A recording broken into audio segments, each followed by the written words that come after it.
같았으면 좋겠어요. 적당히 마신 날에는 지하철 타고 가고.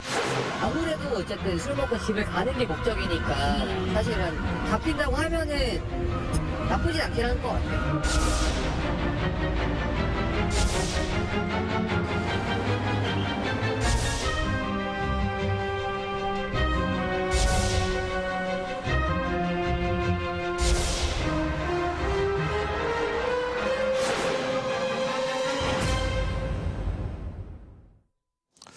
예, 이 보신 것처럼 서울시가 심야 택시난을 해소를 위해 45년 만에 개인 택시 3부제를 오늘부터 폐지하기로 했습니다. 네, 심야 택시가 7,000대 늘어날 것이라는 게 정부의 기대인데 과연 효과가 실제로 일어날 수 있을지 석병훈 이화여대 경제학과 부교수와 함께 자세히 짚어보도록 하겠습니다. 안녕하세요. 안녕하세요. 자, 개인 택시가 이제 그동안은 이틀 일하면 이제 하루는 쉬고 자, 이런 3부제를 했었는데 자, 이거를 폐지하겠다는 거예요. 자, 이게 대책이 효과가 있을까요? 저는 효과를 크지 않을 거라고 생각을 합니다. 예. 왜 그러냐면요. 일단은 4월 달에 그 심야 할 택시에 대해서 그 3부제를 폐지를 했었습니다. 예. 근데 현재는 이제 아까 7,000대가 이제 코로나 이전보다 심야 택시가 지금 운행하는 게 부족해가지고요. 개인 택시를 갖다가 일단 5,000대를 갖다가 운행을 늘리는 게 목표인데요. 4월 달에 한시적으로 해제했을 때 1,200대밖에 증가하는 효과가 없었습니다. 그런데 이번에는 이제 심야 택시 할증 요금을 갖다가 인상시켜서 뭔가 인센티브를 늘려줬기 때문에 1,200대보다는 더 많이 늘어나서 5,000대까지 늘어날 것이다라고 예측을 하지만요. 예. 실제로 서울의 평균 그 개인 택시 운전기사의 연령이 64세에 달합니다. 예. 그래서 뭐 일단 자녀분들 다 독립시키고 그렇기 때문에 뭐 심야 요금이 늘어났다 할지라도 이 소득을 늘리기 위해서 이 밤늦게 고령의 운전기사분들이 나와서 운행을 늘릴 인센티브가 크지 않다고 보고 있어서요. 5,000대까지 늘어날 거라고 보고 있지는 않습니다. 예. 네, 45년 동안 지켜온 개인 택시 3부제 폐기할 경우에 부작용도 만만치 않을 것 같은데 어떻게 예상하시나요? 예, 일단은 가장 큰 부작용은 무엇보다도 법인 택시 회사의 그 이윤 감소가 예상이 됩니다. 일단은 45년 전에 개인 택시 3부제를 도입한 가장 큰 목적은요. 첫 번째는 일단은 뭐 차량 정비가 있는데요. 네. 이제 그동안 자동차의 기술이 발전을 했기 때문에 이제는 뭐 차가 고장이 나지 않지 않습니까? 그러니까요. 그러니까 뭐 차량 정비를 목적으로 3부제를 더 이상 유지할 이유는 없는데요. 그 다음 목적은 법인 택시의 일종의 수익, 이윤을 보장해 준다는 목적이 있었습니다.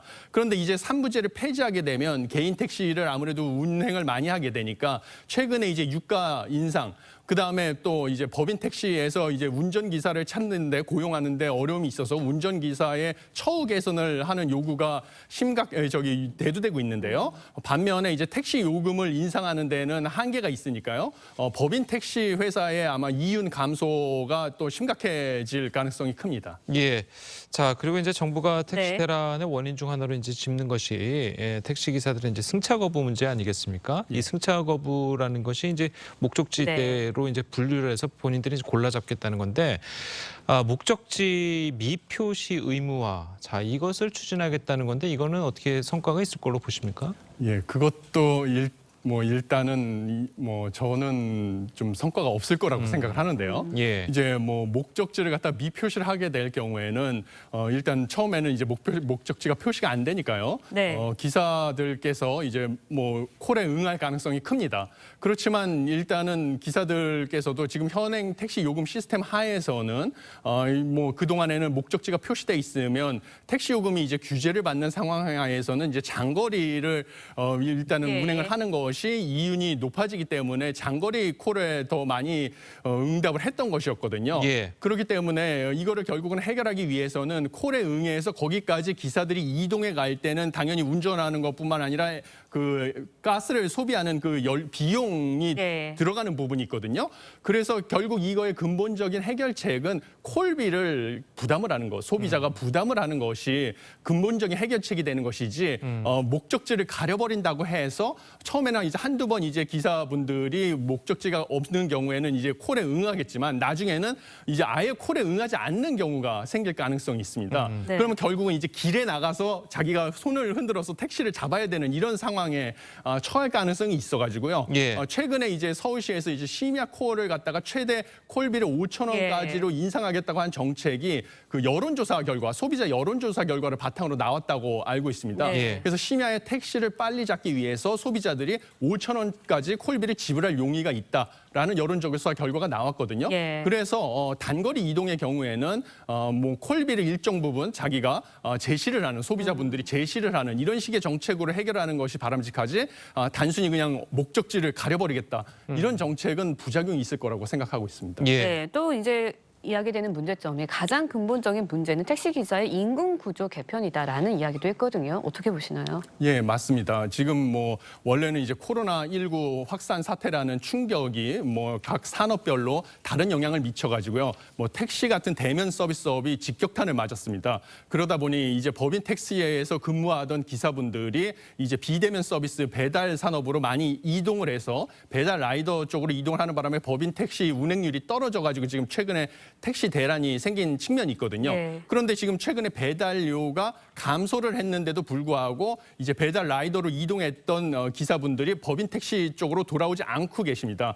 그래서 이제 첫 번째 이유는 그 처우 부분이 있어서 이제 법인 택시 기사 임금을 상승을 시켜야 된다. 뭐 이런 얘기가 대두되는 것이고요. 또 다른 이유는 일단은 근무 환경이 예. 있습니다. 택시 같은 경우는 이제 풀타임으로 일을 해야 되는데요. 라이더나 뭐 택배 기사 같은 부분은 이제 피크 타임, 뭐 이제 식사 시간대라든지 이럴 때만 이제 집중적으로 일을 하고 다른 시간에는 이제 쉴 수가 있습니다. 이런 유연한 근무 환경 이런 차이도 있고요. 또 마지막으로 가장 중요한 부분인데요. 이제 택시라는 것이 사양 산업이다. 예. 왜냐하면 이제 자차 보급률도 높아지는 환경이고요. 인구는 또 줄어드는 환경 이러기 때문에 과연 젊은 운전기사분들이 택시에 적극적으로 이제 평생의 직업으로 삼고 택시 산업으로 뛰어드는 게 쉽지 않은 환경입니다. 이런 세 가지 이유가 복합적으로 작용이 되다 보니까 물론 당장은 법인 택시 운전기사의 처우를 개선하는 것도 중요한데요. 네. 이것만 가지고 해결하기는 또 쉽지가 않아서요. 또 다른 추가적인 대책이 필요합니다. 예, 알겠습니다.